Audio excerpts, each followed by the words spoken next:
भारत के लोगों द्वारा बनी हुई मेड इन इंडिया चिप्स बाजार में आ जाएगी।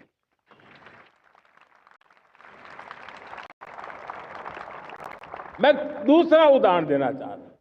अब ऊर्जा के क्षेत्र में हम सब जानते हैं कि हम एनर्जी के लिए बहुत सारे देशों पर डिपेंडेंट है। पेट्रोल हो, डीजल हो, गैस हो, लाखों करोड़ रुपए हमें खर्च करके लाना पड़ता है। हमें इस संकट से देश को आत्मनिर्भर बनाना, ऊर्जा में आत्मनिर्भर बनाना बहुत जरूरी है। हमने बीड़ा उठाया और आज 11 वर्ष में सोलर एनर्जी 30 गुना बढ़ चुकी है। हम नए नए डैम बना रहे हैं ताकि हाइड्रो का विस्तार हो और हमें क्लीन एनर्जी की उपलब्ध हो। भारत मिशन ग्रीन हाइड्रोजन लेकर के आज हजारों करोड़ रुपए इन्वेस्ट कर रहा है। भविष्य की ऊर्जा को ध्यान में रख करके, ऊर्जा के क्षेत्रों को ध्यान में रख करके भारत न्यूक्लियर एनर्जी पर भी बहुत बड़े इनिशिएटिव ले रहा है। न्यूक्लियर एनर्जी में 10 नए न्यूक्लियर रिएक्टर तेजी से काम कर रहे हैं।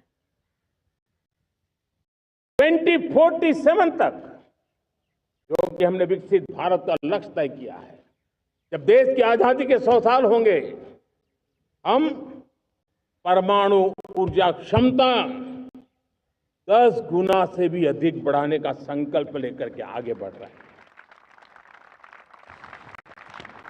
मेरे प्यारे देशवासियों, रिफॉर्म एक निरंतर प्रक्रिया है।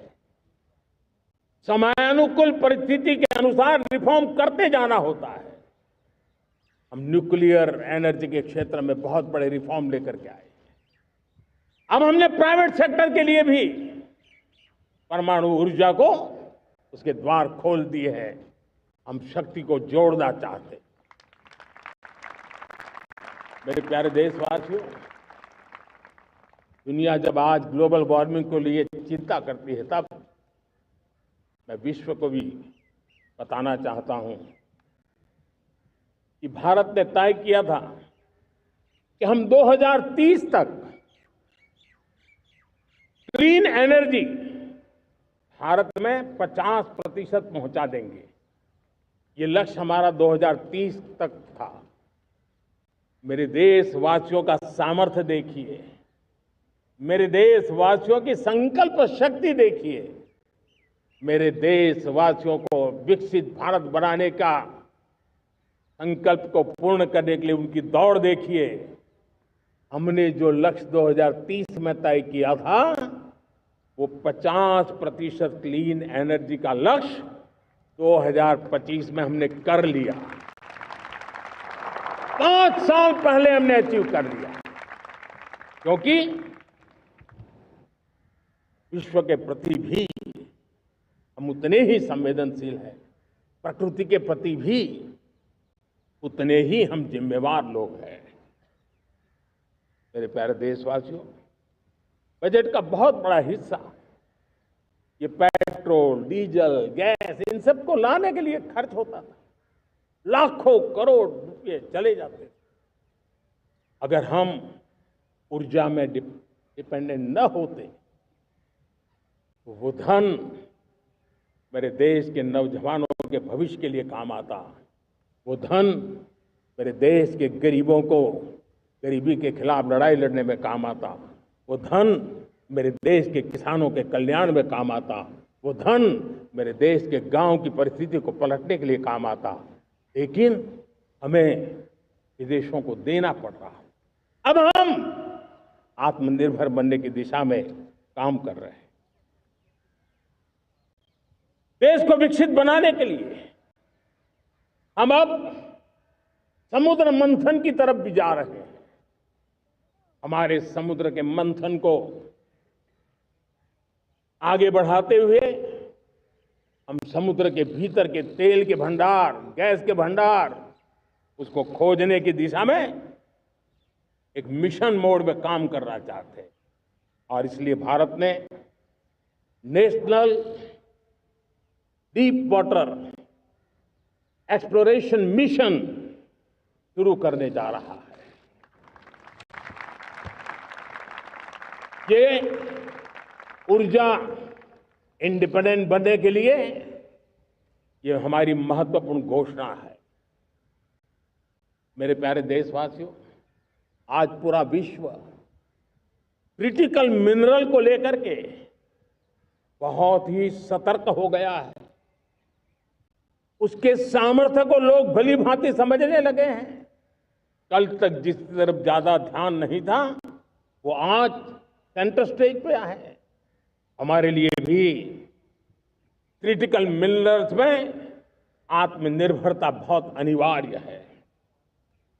एनर्जी का सेक्टर हो, इंडस्ट्री का सेक्टर हो, रक्षा क्षेत्र हो, टेक्नोलॉजी के हर क्षेत्र हो, आज क्रिटिकल मिनरल्स की टेक्नोलॉजी के अंदर बहुत अहम भूमिका है। और इसलिए नेशनल क्रिटिकल मिशन हमने लॉन्च किया है। 1200 से अधिक स्थानों पर खोज का अभियान चल रहा है और हम क्रिटिकल मिनरल में भी आत्मनिर्भर बनने की दिशा में आगे बढ़ रहे हैं। मेरे प्यारे देशवासियों, स्पेस सेक्टर का कमाल तो हर देशवासी देख रहा, गर्व से भर जा रहा। और हमारे group captain Shubhanshu Shukla space station से लौट चुके हैं और आने वाले कुछ दिनों में वो भारत भी आ रहे हैं। हम स्पेस में भी अपने दम पर आत्मनिर्भर भारत गगनयान की तैयारी कर रहे हैं। हम अपने बलबूते पर हमारा अपना स्पेस स्टेशन बनाने की दिशा में हम काम कर रहे हैं। और पिछले दिनों स्पेस में जो रिफॉर्म किए गए, मुझे बहुत गर्व हो रहा है। मेरे देश के 300 से ज्यादा स्टार्टअप्स आप सिर्फ और सिर्फ स्पेस सेक्टर में काम कर रहे हैं। और उन 300 स्टार्टअप में हजारों नौजवान पूरे सामर्थ्य के साथ जुटे हैं। ये है मेरे देश के नौजवानों की ताकत और ये है हमारे देश के नौजवानों के प्रति विश्वास। मेरे प्यारे देशवासियों, 140 करोड़ भारतवासी 2047 में जब आजादी के 100 साल होंगे, विकसित भारत के संकल्प को परिपूर्ण करने के लिए पूरी ताकत से जुटे हैं। इस संकल्प की पूर्ति के लिए भारत आज हर सेक्टर में आधुनिक इकोसिस्टम तैयार कर रहा है। और आधुनिक इकोसिस्टम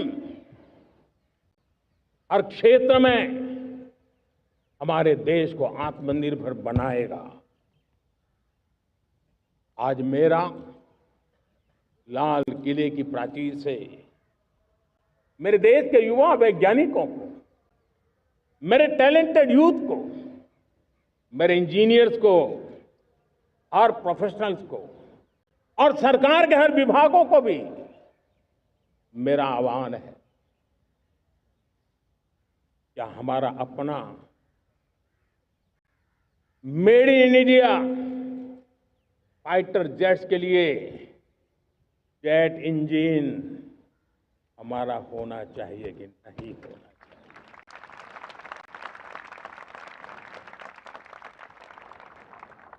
हम फार्मा ऑफ द वर्ल्ड माने जाते हैं, वैक्सीन में हम नए नए विक्रम स्थापित करते हैं, लेकिन क्या समय की मांग नहीं है? हम रिसर्च और डेवलपमेंट में और ताकत लगाएं, हमारे अपने पेटेंट हो, हमारी अपनी बनाई हुई मानव जात के कल्याण की सस्ते से सस्ती और सबसे कारगर नई नई दवाइयों की शोध हो, हर संकट में साइड इफेक्ट के बिना मानव जात के कल्याण में काम आए। बायो 3 पॉलिसी भारत सरकार ने बनाई है।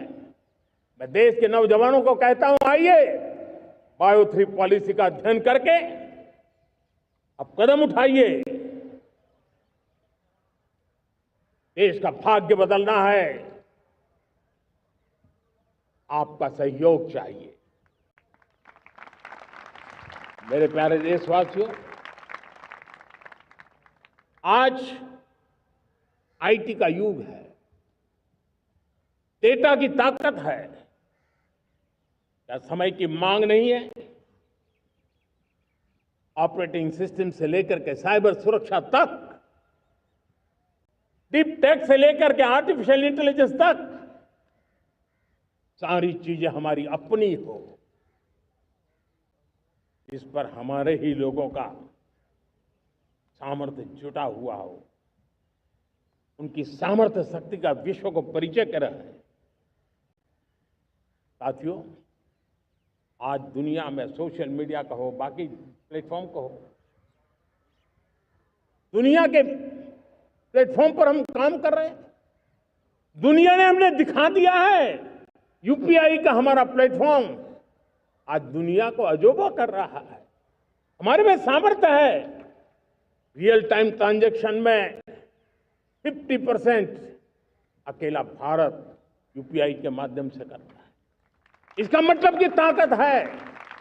क्रिएटिव वर्ल्ड हो, सोशल मीडिया हो, ये जितने भी प्लेटफॉर्म्स हैं, मेरे देश के नौजवानों में चुनौती करता हूं आपको, आइए हमारे अपने प्लेटफॉर्म क्यों ना हो, हम क्यों दूसरों पर निर्भर रहे, क्यों भारत का धन बाहर जाए।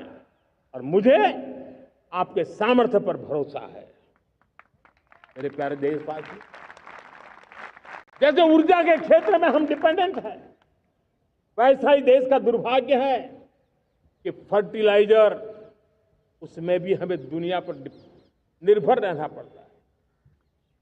मेरे देश के किसान भी फर्टिलाइजर का सही उपयोग कर करके धरती माता की सेवा कर सकते हैं। अनाप शनाप उपयोग से भी धरती मां को बहुत नुकसान पहुंचा रहे हैं। लेकिन साथ साथ मैं देश के नौजवानों को कहना चाहता हूं, देश के उद्योग जगत को कहना चाहता हूं, देश के प्राइवेट सेक्टर को कहना चाहता हूं, आइए हम फर्टिलाइजर के भंडार भर दें, हम नए नए तौर तरीके खोजें और भारत की आवश्यकता के अनुसार हम अपना फर्टिलाइजर तैयार करें। हम औरों पर निर्भर न रहे। साथियों, आने वाला युग ईवी का है। अब ईवी बैटरी क्या हम नहीं बनाएंगे? हम निर्भर रहेंगे? सोलर पैनल की बात हो, इलेक्ट्रिक व्हीकल्स के लिए जिन जिन चीजों की आवश्यकताएं हैं, वो हमारी अपनी होनी चाहिए। साथियों, मैं ये इसलिए कहने की हिम्मत करता हूं, क्यों? क्योंकि मुझे देश के नौजवानों के सामर्थ्य पर भरोसा है। और भरोसा सिर्फ वो मेरे देश के नौजवान है इतने मात्र से नहीं है।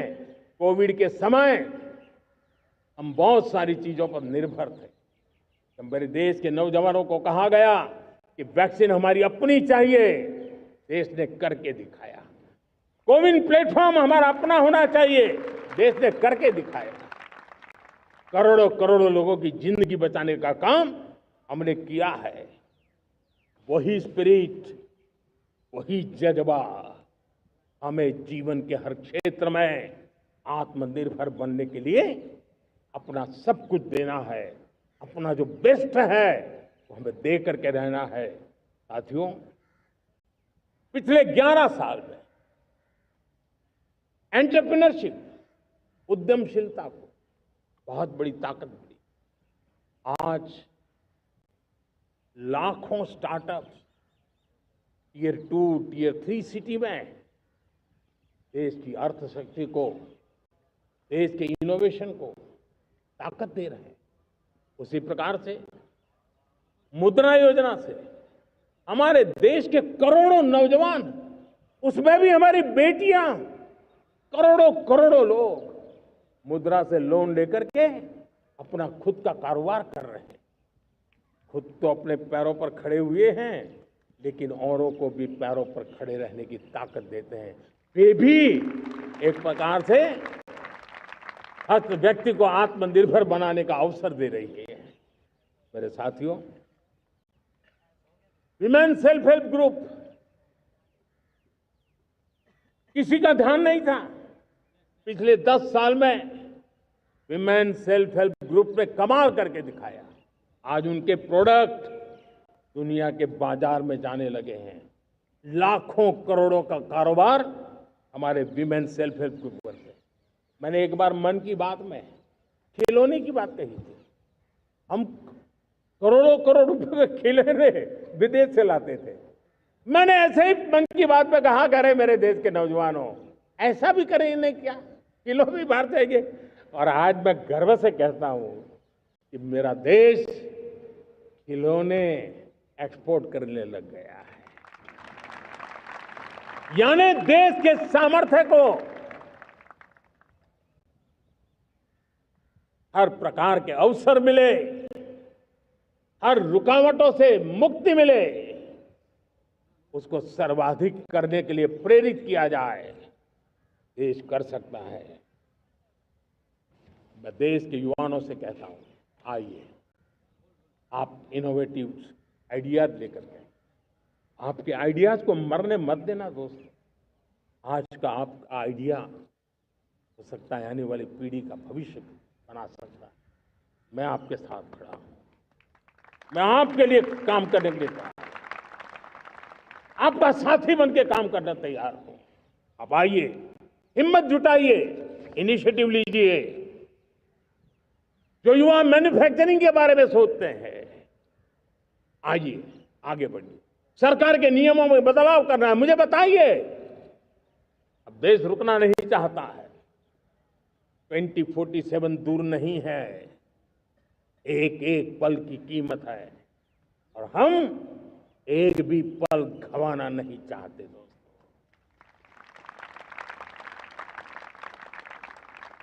साथियों, ये आगे बढ़ने का अवसर है, बड़े सपने देखने का अवसर है, संकल्प के लिए समर्पित होने का अवसर है। जब सरकार आपके साथ है और मैं स्वयं आपके साथ हूं, तब हम नया इतिहास बना सकते हैं।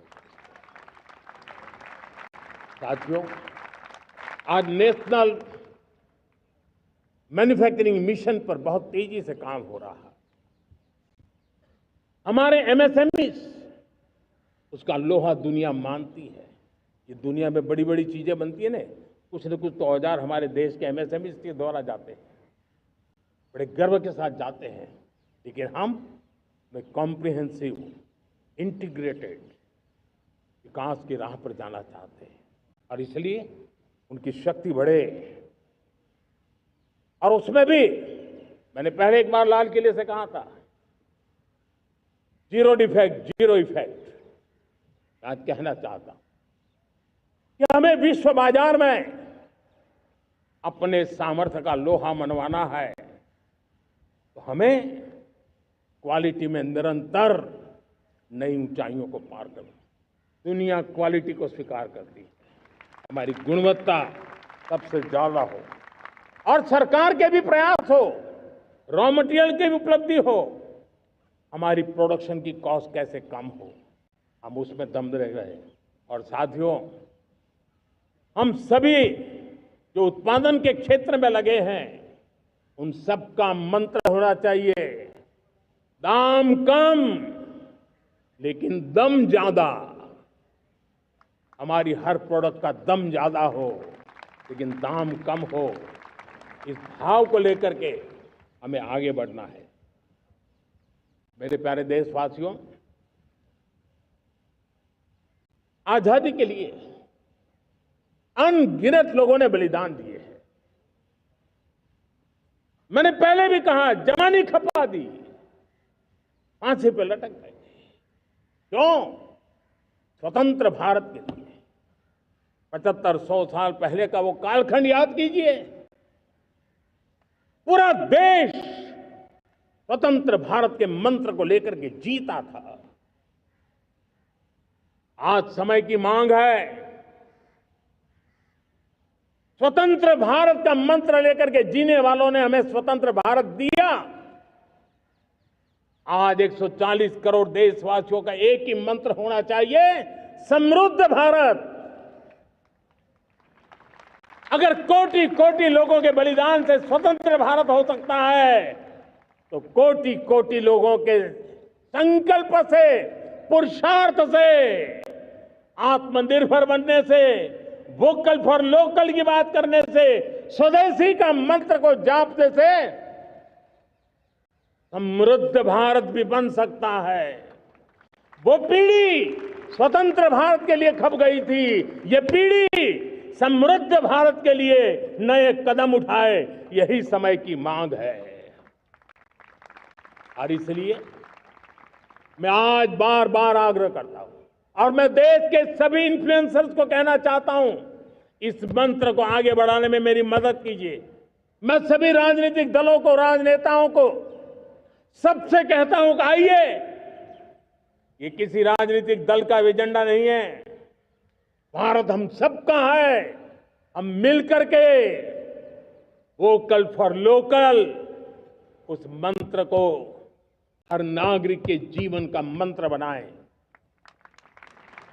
भारत में बनी हुई, भारत के नागरिकों के पसीने से बनी हुई वो चीजें जिसमें भारत की मिट्टी की महक हो और जो भारत के आत्मनिर्भर के संकल्प को ताकत देता हो, हम उसी को खरीदेंगे, हम उसी का उपयोग करेंगे।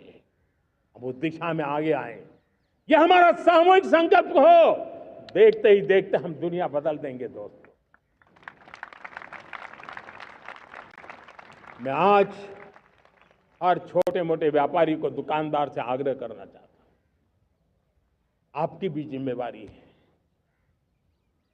हम छोटे थे, हमने कभी बाजार में देखा नहीं था कि शुद्ध घी की दुकान, ऐसे ही लिखा जाता था घी की दुकान। लेकिन समय रहते लोग लिखने लगे शुद्ध घी की दुकान। मैं चाहता हूं देश में ऐसे व्यापारी आगे आए, ऐसे दुकानदार आए, यहां स्वदेशी माल बिकता है वो बोर्ड लगा रहे। हम स्वदेशी का गर्व करने लगे। हम स्वदेशी मजबूरी में नहीं, मजबूती के साथ उपयोग करेंगे, मजबूती के लिए उपयोग करेंगे, और जरूरत पड़ी तो औरों को मजबूर करने के लिए उपयोग करेंगे। ये हमारी ताकत होनी चाहिए, ये हमारा मंत्र होना चाहिए। मेरे प्यारे देशवासियों,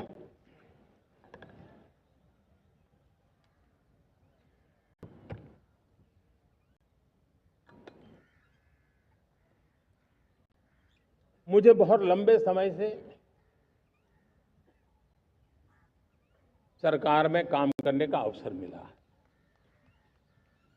मैंने कई सारे उतार चढ़ाव देखे हैं, सरकारों की मुसीबतों से भी मैं परिचित हूं, व्यवस्थाओं की मर्यादाओं से भी परिचित हूं। लेकिन उसके बावजूद भी हमारी जिम्मेवारी है कि हम किसी की लकीर को छोटी करने में अपनी ताकत बर्बाद न करें। मैं बड़े अनुभव से कहता हूं, किसी दूसरे की लकीर छोटी करने के लिए अपनी ऊर्जा हमें नहीं खपानी है। हमें पूरी ऊर्जा के साथ हमारी लकीर को लंबा करना है।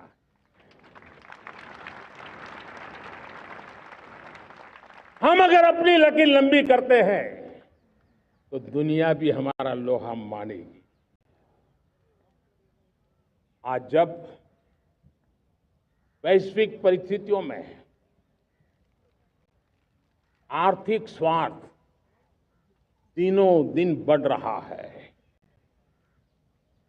तब समय की मांग है कि हम उन संकटों के रोते बैठने की जरूरत नहीं है। हिम्मत के साथ हम अपनी लकीर को लंबी करें। और मैं 25 साल के शासन के अनुभव से कह सकता हूं, अगर ये रास्ता हमने चुन लिया, हर किसी ने चुन लिया, तो फिर कोई स्वार्थ हमें अपनी चंगुल में नहीं फंसा सकता है। मेरे प्यारे देशवासियों, बीता दशक रिफॉर्म, परफॉर्म, ट्रांसफॉर्म कर रहा है, लेकिन अब हमें और नई ताकत से जुड़ना है। पिछले दिनों हमने कई रिफॉर्म्स किए, एफडीआई हो, इंश्योरेंस कंपनी की बात हो, विश्व की यूनिवर्सिटीज को भारत के अंदर स्थान देने की बात हो, कई रिफॉर्म्स किए हैं। 40,000 से ज्यादा अनावश्यक कंप्लायंसेस को हमने खत्म किया है। इतना ही नहीं, 1500 से अधिक पुराने कानून जो बाबा आदम के जमाने के थे, उन सबको हमने खत्म कर दिया है।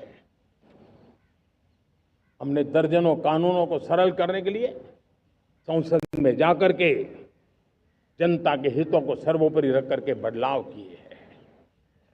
इस बार भी हो हल्ला के बीच लोगों तक बात पहुंची नहीं होगी, लेकिन एक बहुत बड़ा रिफॉर्म इनकम टैक्स एक्ट में हुआ है। करीब 280 से ज्यादा धाराएं हमने समाप्त करने का निर्णय किया है।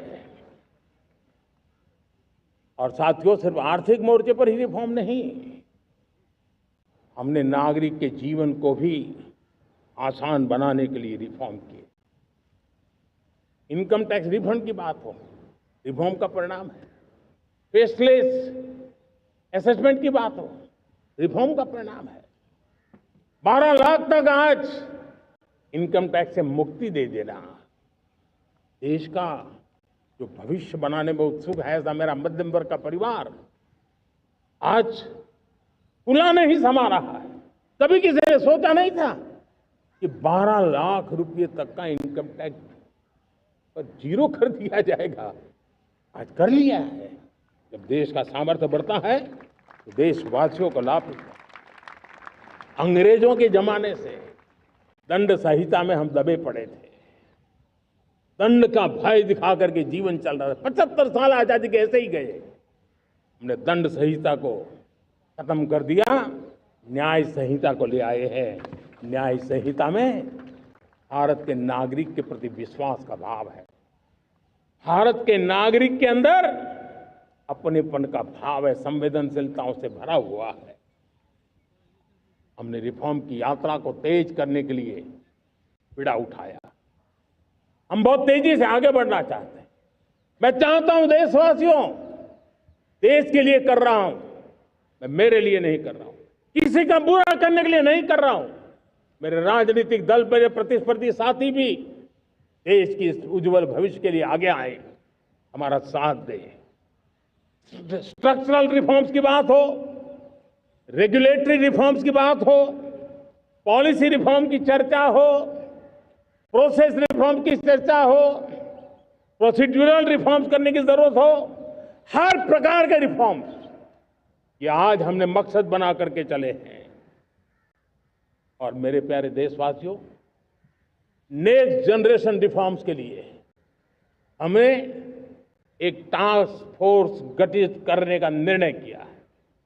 ये टास्क फोर्स समय सीमा में इस काम को पूरा करे। वर्तमान नियम, कानून, नीतियां, रीतियां 21वीं सदी के अनुकूल, वैश्विक वातावरण में अनुकूल और भारत को 2047 में विकसित राष्ट्र बनाने के संदर्भ में नए सिरे से तैयार हो और उसका समय सीमा में अपना कार्य पूरा करने के लिए इस टास्क फोर्स की रचना की है। साथियों, ये रिफॉर्म के कारण जो नए लोग अपना भविष्य बनाने चाहते हैं उनको तो हिम्मत मिलेगी। हमारे स्टार्टअप्स हो, हमारे लघु उद्योग हो, हमारे गृह उद्योग हो, उन उद्यमियों को उनकी कंप्लायंस कॉस्ट बहुत कम हो जाएगी और उसके कारण उनको एक नई ताकत मिलेगी। जो एक्सपोर्ट की दुनिया में उनको लॉजिस्टिक सपोर्ट के कारण, व्यवस्थाओं में बदलाव के कारण उनको एक बहुत बड़ी ताकत मिलेगी। साथियों, ऐसे ऐसे कानून है हमारे देश में, छोटी छोटी चीजों के लिए जेल में डालने के कानून है। आप हैरान हो जाएंगे, किसी ने नजर नहीं डाली। मैं पीछे लगा हूं, ये मेरे देश के नागरिकों को जेल में बंद करने वाले जो अनावश्यक कानून है वो खत्म होने चाहिए। हम संसद में पहले भी बिल लाए थे, इस बार भी लेके आए हैं। साथियों, इस दिवाली में आपकी डबल दिवाली का काम मैं करने वाला हूं। इस दिवाली में आपको एक बहुत बड़ा तोहफा देशवासियों को मिलने वाला है। पिछले 8 साल से हमने जीएसटी का बहुत बड़ा रिफॉर्म किया। पूरे देश में टैक्स के बर्डन को कम किया, टैक्स की व्यवस्थाओं को सरल किया और 8 साल के बाद समय की मांग है कि हम एक बार उसको रिव्यू करें। हमने एक हाई पावर कमेटी को बिठा करके रिव्यू शुरू किया, राज्यों से भी विचार विमर्श किया और मेरे प्यारे देशवासियों, हम नेक्स्ट जनरेशन जीएसटी रिफॉर्म्स लेकर के आ रहे हैं। ये दिवाली के अंदर आपके लिए तोहफा बन जाएंगे। सामान्य मानवीय की जरूरतों के टैक्स भारी मात्रा में कम कर दिए जाएंगे। बहुत बड़ी सुविधा बढ़ेगी। हमारे एमएसएमई, हमारे लघु उद्यमी, इनको बहुत बड़ा लाभ मिलेगा। रोजमर्रा की चीजें बहुत सस्ती हो जाएगी और उससे इकोनॉमी को भी एक नया बल मिलने वाला है। मेरे प्यारे देशवासियों, आज देश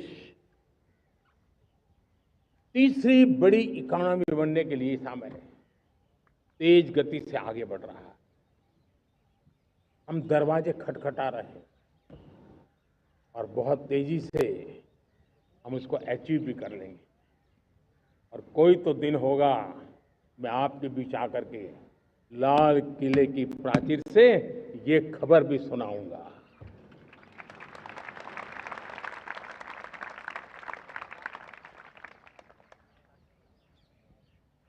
आज भारत की अर्थव्यवस्था और आर्थिक स्थिति को लेकर पूरी दुनिया आश्वस्त है।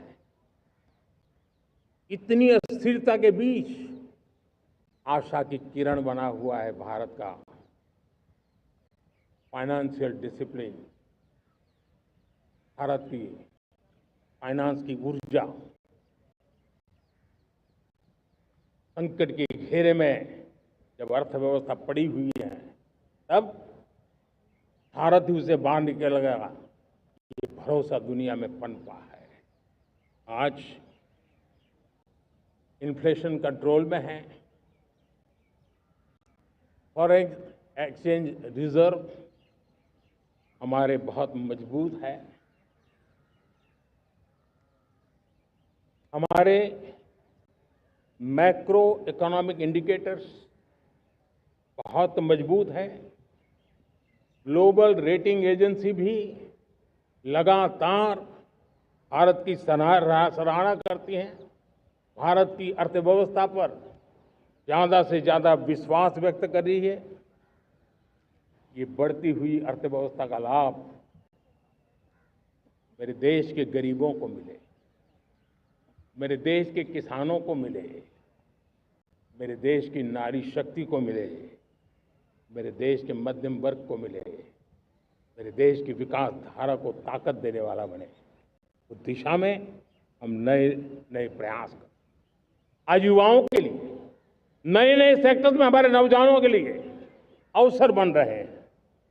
स्किल डेवलपमेंट, स्वरोजगार, बड़ी बड़ी कंपनियों में इंटर्नशिप, इस पर एक बहुत बड़े स्तर पर अभियान चल रहा है। और इसलिए देश के नौजवानों, आज मैं आपके लिए भी एक खुश खबर लेकर के आया। मेरे देश के नौजवानों के लिए आया।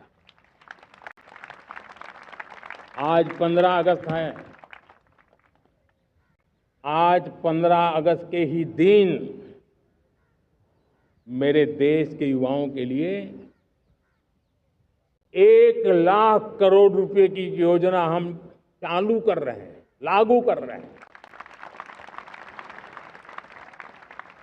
आज से प्रधानमंत्री विकसित भारत रोजगार योजना आज ही 15 अगस्त को लागू हो रही है।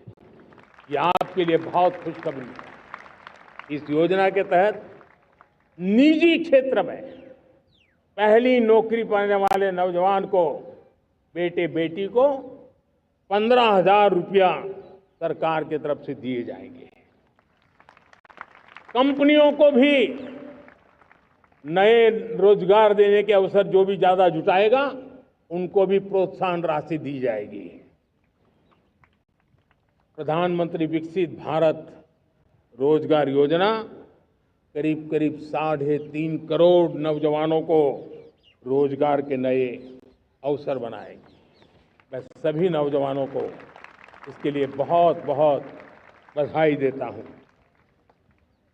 मेरे प्यारे देशवासियों, आज भारत में नारी शक्ति का लोहा हर कोई मानने लगा।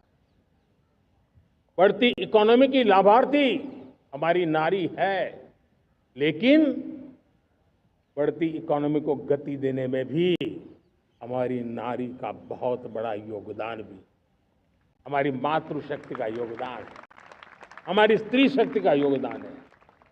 स्टार्टअप से लेकर स्पेस सेक्टर तक हमारी बेटियां छाई हुई हैं, खेल के मैदान में छाई हुई हैं, फौज में चमक रही है। आज गर्व के साथ नारी कंधे से कंधा मिलाकर के देश की विकास यात्रा में भागीदार हो रही। देश गर्व से भर गया जब एनडीए की विमेन कैडेट्स, उनका पहला पास आउट हुआ था। पूरा देश गर्व से भर गया था। सारे टीवी चैनल उसी के पीछे लगे हुए थे। कितने बड़े गौरव की पल थी। Self help group, 10 crore self help group की बहनें क्या कमाल कर रही है। नमो ड्रोन दीदी नारी शक्ति की एक नई पहचान बनी। गांव में मुझे एक बहन मिली, वो कहती मुझे अब तो गांव वाले पायलट कह करके बुलाते हैं। बड़े गर्व से कह रहे हैं। ज्यादा पढ़ी लिखी नहीं थी, लेकिन उसका रतबा पैदा हुआ है। साथियों, हमने 3 करोड़ महिलाओं को लखपति दीदी बनाने का संकल्प लिया था। 3 करोड़। और मुझे आज संतोष है कि हम तेज गति से काम कर रहे हैं। समय से पहले 3 करोड़ का लक्ष्य पार कर लेंगे। और आज मैं खुशी से देश को बताना चाहता हूं कि मेरे नारी शक्ति का सामर्थ्य देखिए। देखते ही देखते 2 करोड़ महिलाएं लखपति दीदी बन चुकी है। आज कुछ लखपति दीदी हमारे सामने बैठी है। ये है मेरे सामर्थ्य।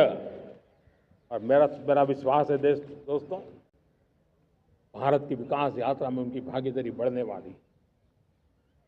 मेरे प्यारे देशवासियों, मेरे देश के किसानों का भारत की अर्थव्यवस्था में बहुत बड़ा योगदान है।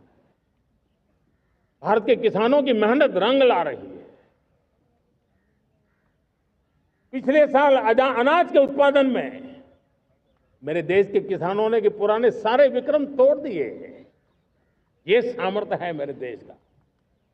उतनी ही जमीन, लेकिन व्यवस्थाएं बदली, पानी पहुंचने लगा, अच्छे सीड्स मिलने लगे, किसानों को अच्छी सुविधाएं मिलने लगी, तो वो अपना सामर्थ्य देश के लिए बढ़ा रहा।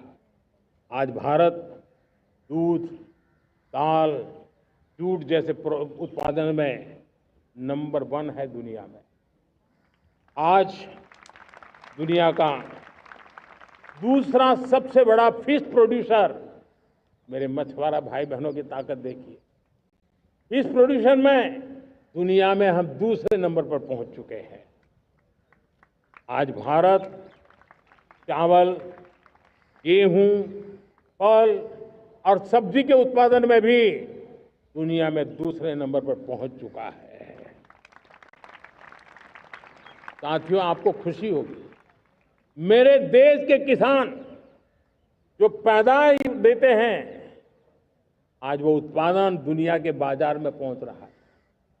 4 लाख करोड़ रुपया एग्रो प्रोडक्ट का एक्सपोर्ट हुआ है। ये मेरे देश के किसानों ने हमें ताकत दिखाई है। हम छोटे किसान हो, पशुपालक हो, मछुआरे हो, देश के विकास की अनेक योजनाओं का लाभ आज हम उन तक पहुंचा रहे हैं। पीएम किसान सम्मान निधि हो, रेन वाटर हार्वेस्टिंग हो, सिंचाई की योजनाएं हो, क्वालिटी सीड्स हो, फर्टिलाइजर की आवश्यकता हो, हर क्षेत्र में आज और किसान को एक भरोसा हो गया है फसल बीमा का। वो साहसिक बना रहा है, उसका परिणाम भी देश को मिल रहा है। जो पहले कल्पना की बात थी वो आज हकीकत बन गई है। देशवासियों, हमारे देश के पशुधन को बचाने के हमें कोविड की वैक्सीन मुफ्त में मिली, वो तो याद है, लेकिन हम पशुधन के लिए भी अब तक 125 डोज मुफ्त में पशुओं को लगा चुके हैं।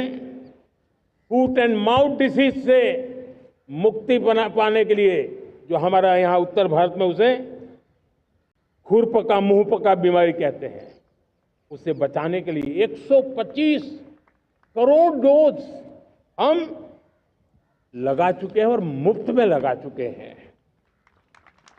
हम खेती के मामले में देश के वो जिले जहां के किसान औरों से पीछे रह गए, किसी न किसी कारण से 100 जिले ऐसे हैं जहां अपेक्षाकृत कम खेती है, और इसलिए हमने 100 जिले आइडेंटिफाई किए हैं पूरे देश में से, और वहां के किसानों को एम्पावर करना, किसानों को शक्ति देना, किसानों को मदद करने का एक अभियान चल रहा है। और इसके लिए पीएम धन धान्य कृषि योजना का आरंभ किया है। पीएम धन धान्य कृषि योजना वो देश के 100 जिले जहां थोड़ी सी भी मदद कर देंगे तो वहां का किसान भी भारत के अन्य किसानों की बराबरी कर देगा। मेरे प्यारे देशवासियों, भारत के किसान, भारत के पशुपालक, भारत के मछुआरे, ये हमारी सबसे बड़ी प्राथमिकता है। भारत के किसान, भारत के मछुआरे, भारत के पशुपालक, उनसे जुड़ी किसी भी अहितकारी नीति के आगे मोदी दीवार बन के खड़ा है।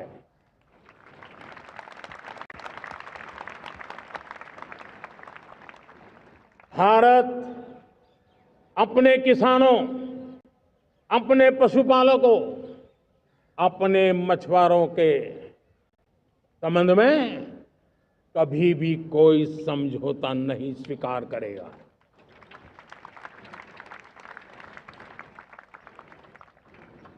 प्यारे देशवासियों, गरीबी क्या होती है मुझे किताबों में पढ़ना नहीं पड़ा है, मैं जानता,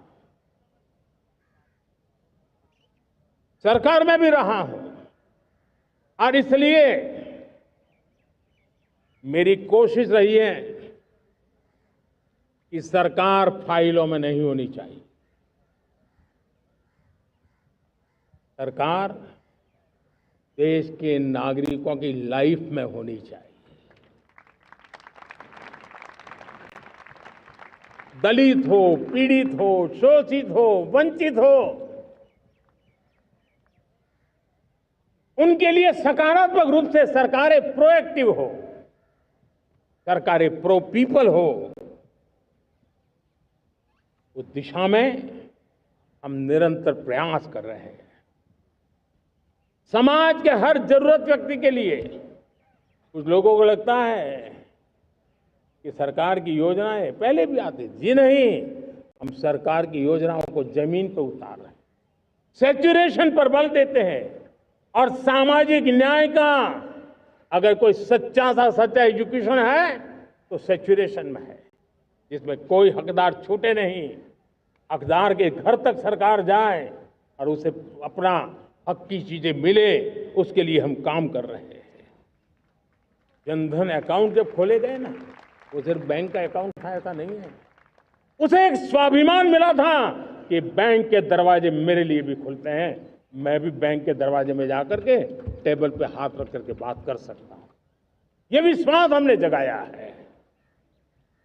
आयुष्मान भारत ने बीमारी को सहने की आदत से मुक्ति दिलाने का और उनको अच्छे स्वास्थ्य के लिए मदद करने का काम, और जब हम वरिष्ठ नागरिकों को 5 लाख रुपए से ज्यादा मदद कर करके उनके आरोग्य की चिंता करते हैं, आज पीएम आवास 4 करोड़ गरीबों को घर मिलना मतलब जिंदगी के नए सपने वहां सजते हैं।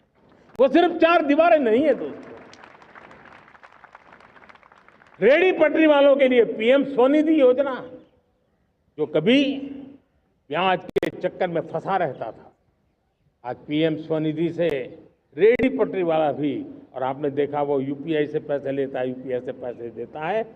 ये बदलाव आखिरी व्यक्ति तक चिंता, लोगों की लाइफ में सरकार होनी चाहिए। उसी के कारण ये जमीन से जुड़ी योजनाएं बनती हैं और जमीन से जुड़ी योजनाएं जमीन पर उतरती हैं और जमीन से उतरी हुई योजनाएं जीवन में बदलाव लाने का एक सशक्त माध्यम बन जाती है। एक समय था, गरीब हो, पीड़ित हो, आदिवासी, वंचित हो, दिव्यांग हो, हमारी विधवा माताएं बहनें हो, अपने हक के लिए दर दर भटकते रहते थे। सरकारी दफ्तरों में चक्कर लगाते लगाते जिंदगी पूरी हो जाती। आज सरकार आपके दरवाजे पर आती है, सैचुरेशन के अप्रोच को लेकर के आती है, करोड़ों लाभार्थियों को सरकारी योजनाओं का लाभ मिल रहा है। डायरेक्ट बेनिफिट ट्रांसफर एक बहुत बड़ा क्रांतिकारी काम हुआ है। साथियों, गरीबी हटाओ के नारे देश ने बहुत सुने हैं, लाल किले से भी सुने, और देश सुन सुन करके थक गया था और देश ने मान लिया था कि गरीबी हट नहीं सकती है। लेकिन जब हम योजनाओं को गरीब के घर तक ले जाते हैं, विश्वास को गरीब के मन में हम पैदा करते हैं, तो मेरे देश के 25 करोड़ गरीब गरीबी को परास्त कर करके, गरीबी से बाहर निकल करके एक नया इतिहास बनाते हैं। आज 10 करोड़ गरीब, 10 वर्ष में 25 करोड़ से ज्यादा गरीब गरीबी को परास्त कर करके गरीबी से बाहर निकले हैं और एक न्यू मिडिल क्लास तैयार हुआ है। मेरे साथियों, ये न्यू मिडिल क्लास और मिडिल क्लास एक ऐसी जुगलबंदी है जिसमें एस्पिरेशन भी है, एफर्ट भी है। वो देश को आगे बढ़ाने के लिए बहुत बड़ा सामर्थ्य बनने वाली है। मेरे प्यारे देशवासियों, बहुत ही निकट भविष्य में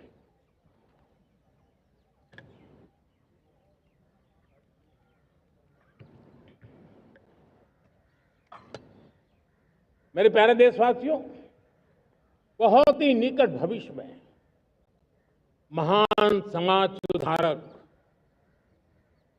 महात्मा ज्योतिबा फुले जी की 200वीं जयंती आ रही है।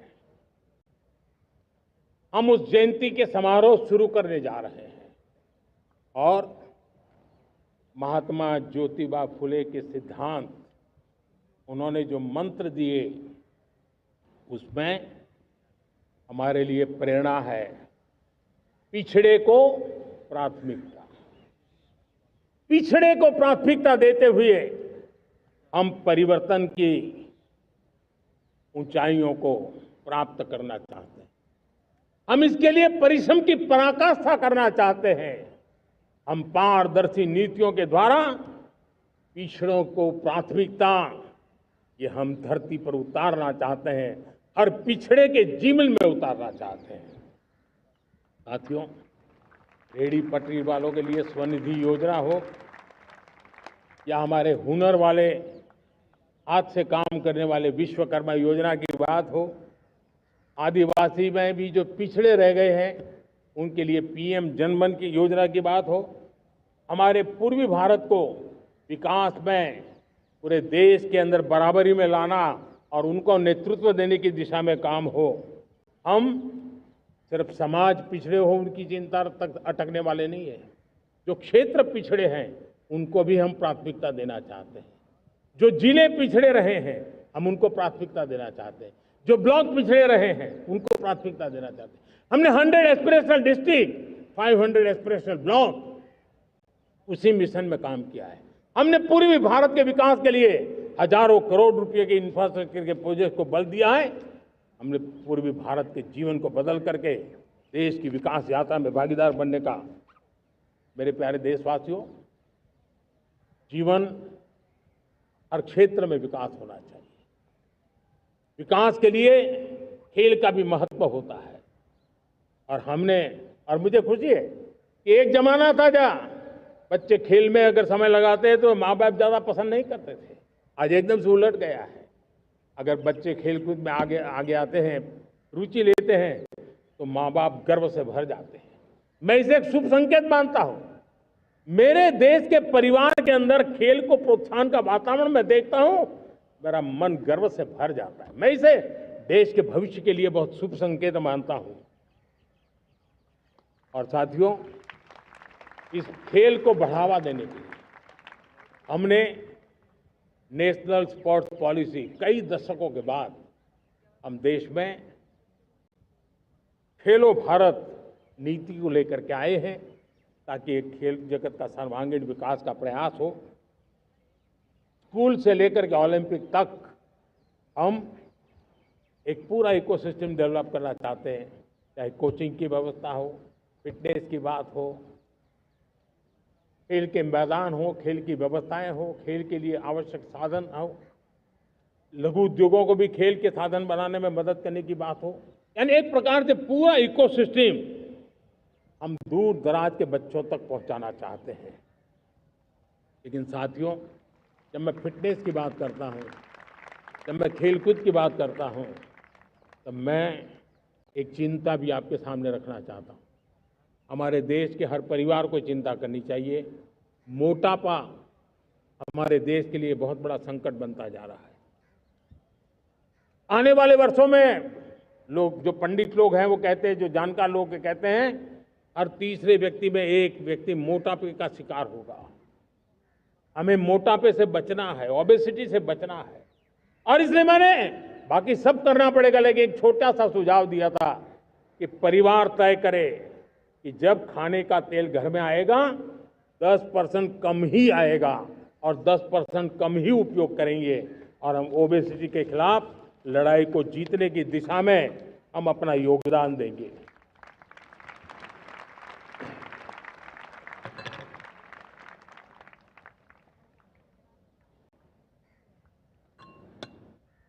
मेरे प्यारे देशवासियों, हमारा देश भाग्यवान है। हजारों साल की विरासत के हम धनी हैं, और वो हमें निरंतर ऊर्जा मिलती है, प्रेरणा मिलती है, त्याग और तपस्या की राह मिलती है। आज गुरु तेग बहादुर, यह वर्ष गुरु तेग बहादुर जी का 350वां शहीदी वर्ष है। देश की संस्कृति की रक्षा, भारत के मूल्यों की रक्षा के लिए उन्होंने अपना सब कुछ न्योछावर कर दिया। मैं आज उनको नमन करता हूं। साथियों, हमारी संस्कृति की ताकत हमारी विविधता है। हम विविधता को सेलिब्रेट करना चाहते हैं। हम विविधता को सेलिब्रेट करने की आदत बनाना चाहते हैं। यह हमारा गौरव है कि हमारा भारत माँ का ये बगीचा कितने विविध प्रकार के फूलों से सजा हुआ है, कितनी विविधताएं हैं। ये विविधता हमारे लिए एक बहुत बड़ा हमारी विरासत है, बहुत बड़ा गौरव है। हमने प्रयागराज के महाकुंभ में देखा भारत की विविधता को कैसे जिया जाता है। एक स्थान पर करोड़ों लोग, एक ही भाव, एक ही प्राण, एक ही प्रयास, दुनिया के लिए बहुत बड़ा अजूबा है। महाकुंभ की वो सफलता भारत की एकता की, भारत के सामर्थ्य की दुहाई देती है। साथियों, हमारा देश भाषाओं की विविधता से बहुत ही भरा हुआ है, पुलकित है। और इसीलिए हमने मराठी, असमिया, बांग्ला, पाली, प्राकृत को क्लासिकल लैंग्वेज का दर्जा दिया है। और मेरा मत है, हमारी भाषाएं जितनी विकसित होगी, हमारी सभी भाषाएं जितनी समृद्ध होगी, हमारे नॉलेज के सिस्टम को भी उतना ही बल मिलने वाला है। और हमारी वो ताकत है, आज जब डेटा का जमाना है ना, तो ये ताकत दुनिया के लिए भी बड़ी ताकत बन सकती है। इतना सामर्थ्य हमारी लैंग्वेज में। हमें हमारी सभी भाषाओं पर गर्व होना चाहिए। हमारी सभी भाषाओं के विकास के लिए हर किसी ने बनते हुए प्रयास करना चाहिए। साथियों, पांडुलिपि में हमारे ज्ञान के भंडार पड़े हैं, लेकिन उसके प्रति उदासीनता रही है। इस बार हमने ज्ञान भारतम योजना के तहत देश भर में जहां भी हस्तलिखित ग्रंथ है, जहां पांडुलिपियां हैं, सदियों पुराने जो दस्तावेज हैं, उनको खोज खोज करके आज की टेक्नोलॉजी का उपयोग करते हुए उस ज्ञान की समृद्धि को आने वाली पीढ़ियों के लिए काम आए, उस दिशा में काम कर रहे हैं। मेरे प्यारे देशवासियों, हमारा स्पष्ट मत है, यह देश सिर्फ सरकारें नहीं बनाती है, ये देश राज सत्ता पर विराजमान लोग ही नहीं बनाते हैं, ये देश शासन की धुरा संभालने वाले नहीं बनाते हैं। ये देश बनता है कोटि कोटि जनों के पुरुषार्थ से, ऋषियों के, मुनियों से, वैज्ञानिकों के, शिक्षकों के, किसानों के, जवानों के, सेना के, मजदूरों के, हर किसी के प्रयास से देश बनता है। हर किसी का योगदान होता है, व्यक्ति का भी होता है, संस्थाओं का भी होता है। आज मैं बहुत गर्व के साथ एक बात का जिक्र करना चाहता हूं। आज से 100 साल पहले एक संगठन का जन्म हुआ, राष्ट्रीय स्वयंसेवक संघ। 100 साल की राष्ट्र की सेवा एक बहुत ही गौरवपूर्ण स्वर्णिम पृष्ठ है। व्यक्ति निर्माण से राष्ट्र निर्माण के संकल्प को लेकर के 100 साल तक मां भारती का कल्याण का लक्ष्य लेकर के लक्षावधि स्वयंसेवकों ने मातृभूमि के कल्याण के लिए अपना जीवन समर्पित किया है। सेवा, समर्पण, संगठन और अप्रतिम